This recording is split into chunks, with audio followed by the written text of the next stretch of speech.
Hello, and welcome to A Fan Reads The Star Wars Vault. In this episode, A Return to the Galaxy. With the possible exception of Gone with the Wind in 1939, Star Wars Episode I The Phantom Menace was the most eagerly anticipated movie in the history of American cinema. It certainly holds that distinction worldwide. It had been 16 years since Return of the Jedi, so a rejuvenated fan base, journalists and critics alike, were all asking the same questions. Could this movie series, which left such warm memories, really be brought back to life? Did George Lucas still have a finger on the public pulse? It didn't help that Lucas was still struggling with the script. "Writing has always been the hardest part for me," he said. As with Star Wars, he fought to keep the sprawling story contained in just one movie and juggled with the roles of characters both old and new. For example, the venerable Jedi Qui-Gon Jinn, played by Liam Neeson, who triggers much of the action in Episode 1, wasn't even in the first script draft. As production went forward, Lucasfilm declined to cooperate on news stories of any kind regarding Episode 1, fearing that interest could peak too soon. But when the first trailer was released in November 1998, the public's curiosity was so high that television news programs around the world told that they could use it only if they ran the entire trailer. Did exactly that. They ran the entire 2-minute plus promo as news. Reaction was nearly universally positive, and the genie had escaped the bottle.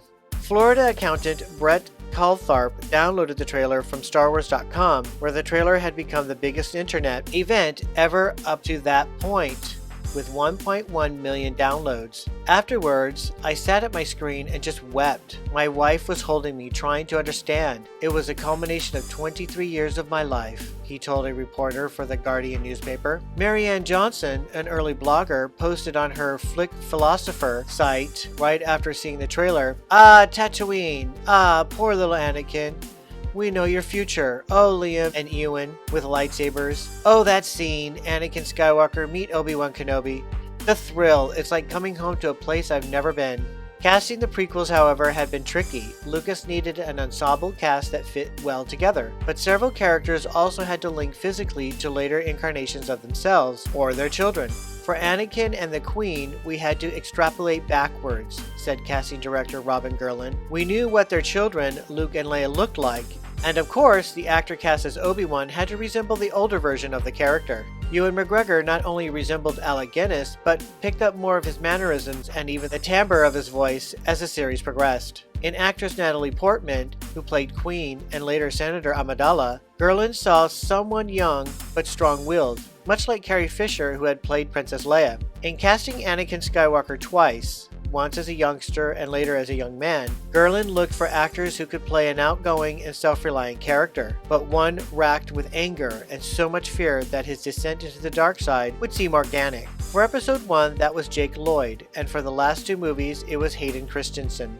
While there were some parallels to the making of the original Star Wars, a huge storm in Tunisia blew over sets, soaked costumes, and sent wigs flying across the desert. Making Episode 1 was a far easier task for the much more confident Lucas. He also had key help from producer Rick McCallum, who had already proved invaluable on the special editions and before that, the award-winning television series The Young Indiana Jones Chronicles. Moreover, while practical effects and miniature models still played an important role, Lucas pushed computer graphics to the limit. Jar Jar Binks, the goofy Gungan, who most young kids love and many older core fans love to hate, was the first fully computer-generated photorealistic major character in a movie. Nevertheless, nothing could have lived up to the combination of media hype, fevered speculation, and inflated expectations, as many reviewers themselves noted. The Phantom Menace made Super Bowl hype seem like a page 10 story about the local Girl Scout bake sale, said Kevin Rodolfi of Renaissance Online magazine.